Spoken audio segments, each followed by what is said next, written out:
video de su canal Aprendiendo Derecho Laboral con Kelly. El día de hoy vamos a hablar de un tema por el que pasamos varios abogados y tiene que ver con qué hace un pasante de derecho o lo que es conocido como un pasambre. Antes de iniciar, ya saben que les dejo con la siguiente cápsula. ¿Tú ya formas parte de las membresías de nuestro canal y no has accedido al contenido? Lo único que tienes que hacer es entrar al icono de nuestro canal, deslizar e ingresar a la pestaña que dice Membresía. Ahí encontrarás todos los links que te permitirán descargar los formatos que hemos compartido para ti. También encontrarás los links de las clases en línea que estamos impartiendo, así como acceso a los videos. Así que no lo pienses más, ingresa al icono de Aprendiendo Derecho Laboral con Kelly, desliza a la pestaña de membresía y accede a los links que tenemos para ti. Y bueno, como bien les mencioné, el día de hoy vamos a hablar de este término que, como les dije, es mal conocido, bien conocido, como quieran decirles, pero se les conoce como pasambres. Pero, ¿cuáles son los requisitos que debe de cumplir? ¿Cuáles son los conocimientos que debe de tener? Bueno, los invito en verdad a que se queden hasta el final del video, porque hoy les voy a dar muchos tips sobre lo que tienen que hacer. Y bueno, lo primero que debemos de saber acerca del pasante de derecho es ¿qué necesita para poder obviamente ejercer como pasante de derecho? Lo primero es que obviamente debe de contar con su carta de pasante. La carta de pasante la expide la Dirección General de Profesiones. ¿Y cuáles son los requisitos que necesitan? Bueno, primero es tener más del 75% de los créditos del plan de estudios, ¿ok? Más del 75%. Obviamente la carta de pasante tiene un costo, me parece que está como entre los 450 o 500 pesos la carta de pasante. Y ¿para qué me va a servir esa carta de pasante? Pues obviamente para acreditar tus estudios de manera provisional, mientras recibes tu título, obviamente te va a servir para poder adquirir experiencia profesional, ¿ok? Eso es lo principal de la carta de pasante. Ahora, ya vimos que el primer requisito es tener la carta de pasante. Ahora, ¿qué hace un pasante de derecho y además qué conocimientos debe de tener? Bueno, lo primero es que todos o la mayoría de los abogados que me ven, ya me dejarán ahí en comentarios qué opinan, pasamos por esta etapa en la que obviamente estamos estudiando la carrera de derecho, queremos adquirir experiencia profesional. Ahora, una vez que vamos a pedir oportunidad para poder empezar a litigar y conocer la materia, ¿qué nos van a pedir o qué vamos a hacer dentro de este despacho?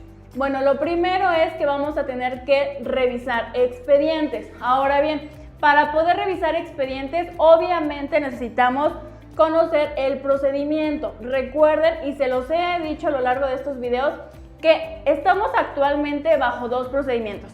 El procedimiento que se litiga ante las juntas de conciliación y arbitraje y el procedimiento ante los centros de conciliación y ante los tribunales laborales. Entonces, obviamente, para poder revisar un expediente necesitamos conocer los procedimientos. Ahora, también tenemos que conocer la ubicación de ahora juntas de conciliación y todavía conocer la ubicación de los centros de conciliación y los tribunales laborales. Ahora, para poder revisar los expedientes, como les mencioné, yo me acuerdo que cuando inicié con esto de ser pasante de derecho, debo mencionar que afortunadamente caí en un buen despacho y digo que caí en blandito porque la verdad siempre me ofrecieron todo el apoyo para yo poderme desempeñar. Y bueno, la primera vez que revisé el expediente, todo lo hice dentro de la oficina, lo tuve que hacer en físico, revisar la litis del expediente. Eso nos cuesta mucho trabajo y más cuando no hemos tenido contacto con la práctica profesional. Entonces, el que te digan, oye, revísame la litis de este expediente. Obviamente, pues tú te tienes que chutar leer todo el expediente para poder ubicarlo. Cuando eres nuevo, obviamente cuando ya vas teniendo como experiencia profesional, pues ya es como fácil identificar cuál es la litis en ese expediente. Dentro de ese despacho en el que les dije que yo laboré, bueno, ya hacíamos como un cuadrito en el que obviamente escribíamos qué está pidiendo la parte actora, cuál es su acción principal, cómo dieron contestación a la demanda, cuáles fueron las excepciones y defensas, ¿ok? De esa forma ya era como más fácil ubicar la litis. Eso no quiere decir que no ibas a tener que leer el expediente, pero al menos ya tenías un panorama más amplio. Entonces, cuando eres pasante de derecho, debo decirte que te va a costar un poquito de trabajo poder encontrar estas cuestiones, pero conforme la práctica profesional lo vas haciendo, ¿ok? Entonces, siempre todo, cuando eres pasante, todo lo haces de forma interna dentro del despacho. Al menos esa fue mi experiencia, ¿ok? Entonces, eso es lo que tienes que ver, revisar expedientes, tanto de forma interna y posteriormente, obviamente, el despacho te va a ir como soltando para que tú vayas teniendo contacto con las juntas, los centros y los tribunales laborales. Entonces, lo principal que te van a solicitar es que vayas a los archivos y vayas a pedir informes sobre el expediente. Ojo, pasante de derechos. Lo que tienen que saber o lo que quiere su patrón cuando los manda a revisar expedientes es conocer la fecha de audiencia, conocer quién trae cargado el expediente y obviamente si ese expediente estaba en reserva, conocer en qué estado se encuentra actualmente. Eso es lo que va a querer. Entonces vayan con ese foco de que lo más importante es conocer la nueva fecha de audiencia. Yo debo decirles que cuando inicié como pasante de derecho, empecé como abogada patronalista y en mi opinión creo que es un poquito más complicado ser abogada patronalista. ¿Por qué les digo esto? Bueno, porque obviamente cuando eres pasante de derecho aún no tienes personalidad dentro de los expedientes. Entonces tú vas al archivo, ya ubicaste en qué junta está radicado tu expediente, vas y preguntas, oye Lick, este número de expediente, quiero saber en qué estado procesal está. Y lo que te van a decir, y más cuando te ven nuevo, es decirte, ¿tienes personalidad? Y tú no tengo personalidad. Entonces no le puedo dar informes, abogada. Entonces, conforme tú vas avanzando, te van ubicando en las juntas, pues ya te van a ir como dando información. Y obviamente cuando eres pasante y no tienes personalidad, tienes que estar buscando a los abogados que sí tienen personalidad. Entonces, tip para todos aquellos pasantes. Ya que te dieron informes, ya te dijeron si lo trae cargado el secretario de acuerdos, ya te dijeron si lo trae cargado el actuario. Lo que tienes que hacer es pasar con esa persona y preguntar si puede dar informes, porque la mayoría te dice, abogado, no doy informes hasta después de la 1. O vas con el actuario y no está o fue una diligencia. Entonces, ahórrenle la chamba al abogado que sí tiene personalidad en ya acudir con el secretario, revisar bien en qué horario les puede dar informes, ya ir con el actuario y decirle si los puede atender, para que una vez que ya tienen esa información, vayan con el abogado que tiene personalidad y ya le tengan todo ubicado, ¿ok? Eso se los doy como tip, porque a veces pasa mucho que obviamente somos nuevos, no sabemos cómo se manejan las cosas dentro de la junta y pues obviamente le tienes que estar viendo, no digo que todos, pero tienes que estarle viendo la cara al abogado que sí tiene personalidad para que te esté acompañando a revisar el expediente y tú puedas sacar adelante tu trabajo, ¿ok? Entonces, ahórrale toda esa información y ve ubicando al secretario de acuerdos, a los actuarios o a cualquier persona que tenga tu expediente, ¿ok? Entonces, el primer punto es que vas a revisar expedientes, ya te dije, de forma interna y posteriormente te van a ir soltando para que te conozcan, te ubiquen, te van a ir soltando ante, según corresponda, juntas, centros o tribunales, ¿ok? Ahora bien, la segunda tiene que ver con acudir a audiencias.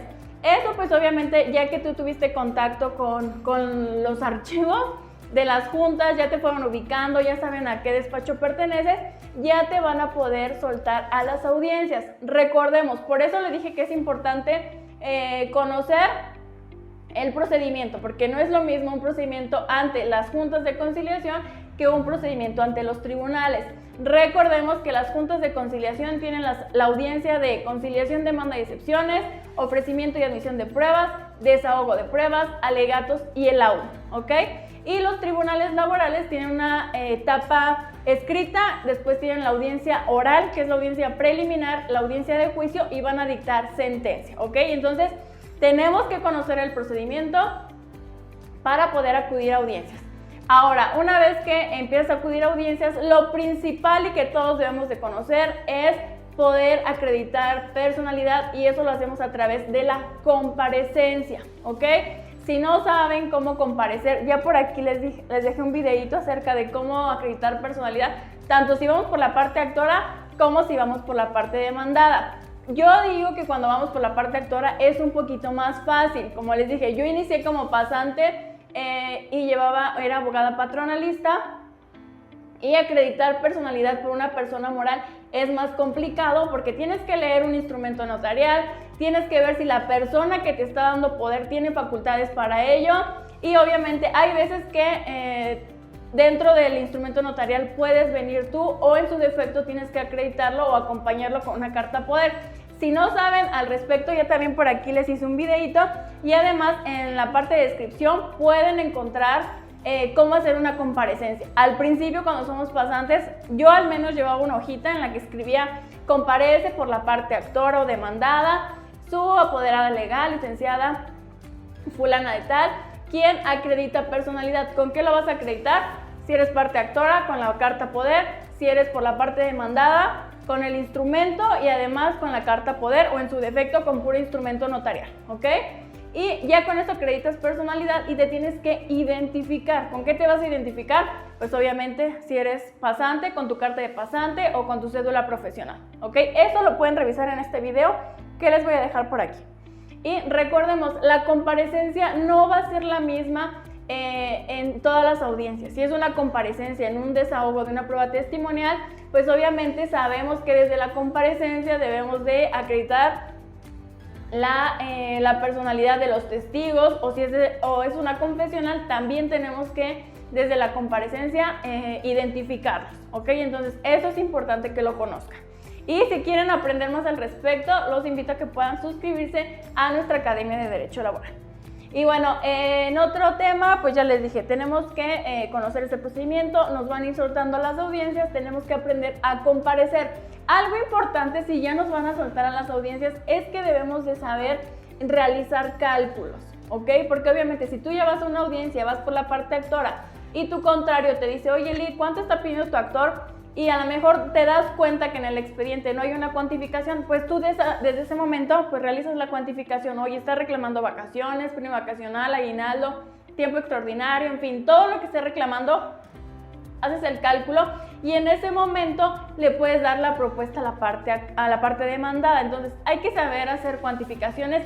Si no saben cómo hacerlos, también ya por aquí tenemos un videito en el que les enseño cómo hacer estas cuantificaciones con regla de 3, ¿ok?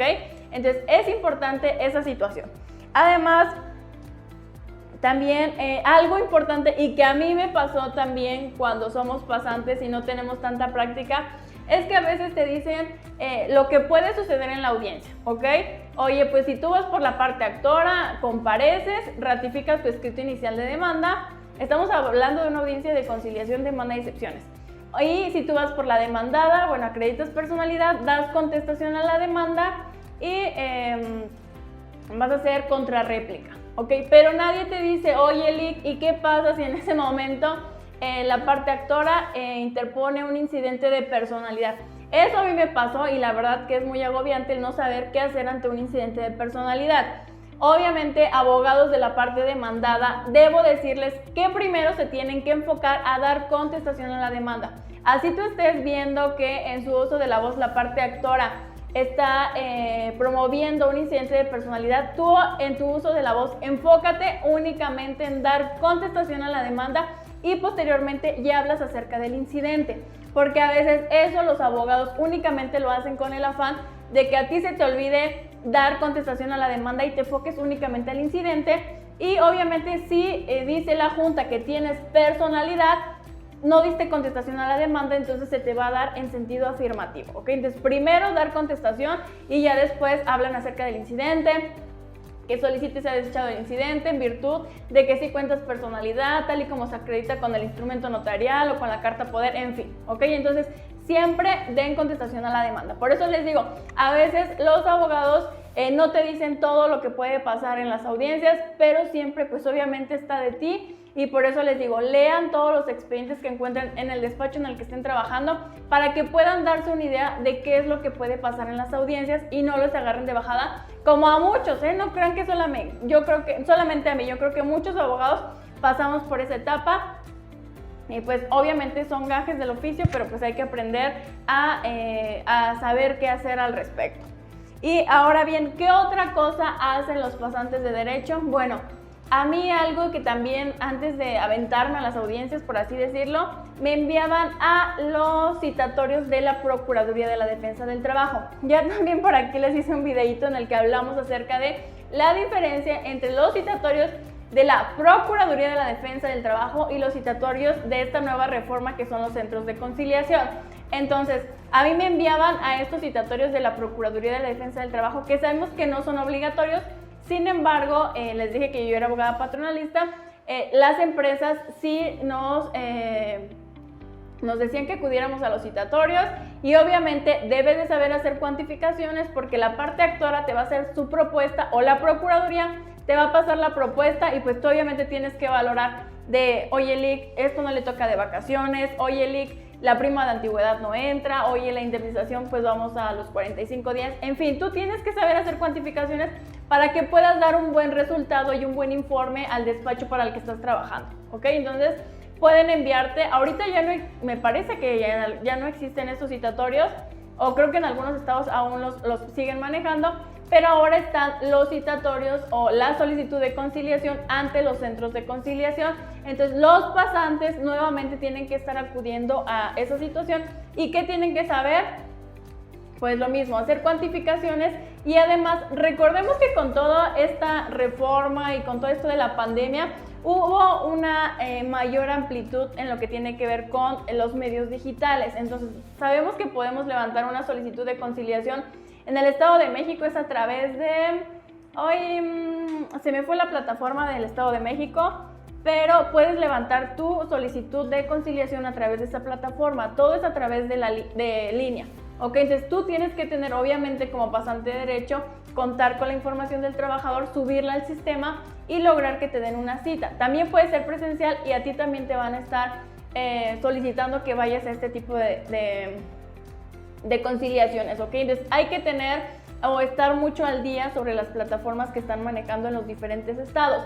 También en el Estado de México, en materia federal, también hay una plataforma y ya puedes hacer la conciliación vía remota, ¿ok? Ya no hay necesidad de que estén presentes en el centro de conciliación, sino que todo es en línea. Entonces hay que ir aprendiendo toda esta situación, saber que hay centros de conciliación locales, saber que hay centros de conciliación federales, tribunales locales, tribunales federales, juntas locales, junta federal y lo más importante que tenemos que ir conociendo las ubicaciones. Por eso les dije, ahorita todo es un rollo porque tenemos que estar en las juntas, ¿no? Junta local de la Ciudad de México, bueno, estamos en Río de la Loza y en el Metro Salto del Agua. Junta federal, pues está sobre Metro Ferrería.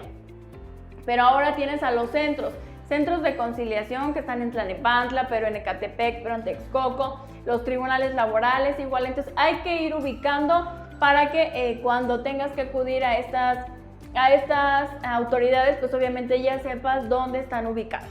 Ahora, ¿qué más hacen los pasantes de derecho? Bueno, tienen que presentar promociones y demandas. Como les dije, ahorita con todo con estas plataformas, pues puedes presentar las demandas a través de plataforma. En la Ciudad de México, pues sabemos que tenemos el CIREDA, entonces también ustedes, pasantes de derecho, les van a estar diciendo que presenten las demandas a través de esta plataforma. Ahorita en el Estado de México, tanto en la Junta, en el Tribunal Local como en el Tribunal Federal, también las puedes presentar a través de una plataforma. Obviamente tienes que tener las firmas. Por ejemplo, en el Tribunal Local del Estado de México es la FEGEM, y si lo quieres hacer en el Tribunal Federal te sirve la e-firma, la que utilizamos para el SAT, si no tienes no recuerdo el nombre de la otra firma en materia federal, ¿ok? Pero te sirve la e-firma. Entonces todo esto, como les dije, pasantes de derecho, váyanse por favor familiarizándose con todas estas plataformas digitales. Y lo mismo, presentar promociones, también lo puedes hacer en línea o físicamente. Recuerdo que también cuando fui pasante te decían algo como lo más sencillo, haz una promoción en la que solicites copias certificadas. Y obviamente como todavía no tienes el lenguaje jurídico, pues no sabes ni siquiera cómo plasmarlo. Entonces por eso es importante que lean sentencias. Y les quiero recomendar el libro digital que lanzamos que se llama Sentencias emblemáticas en materia laboral. Por aquí se los voy a compartir o aquí en la descripción para que puedan adquirirlo. Lean muchas sentencias, lean los laudos, lean jurisprudencias, porque eso les va a dar lenguaje jurídico y les va a ser más fácil poder plasmar una demanda o una promoción. Entonces, siempre les voy a recomendar esa situación, que lean mucho para que obviamente su vocabulario vaya siendo más jurídico, ¿ok? Y bueno, espero que les sirvan todos estos consejos, en verdad se los doy porque la mayoría de los abogados, antes de estar en el lugar en el que estamos, que seamos independientes, pues pasamos por esas prácticas. Entonces trato de darles la mayor información que a mí me hubiese gustado que me dieran y pues trato de hacerlo de la forma más breve posible.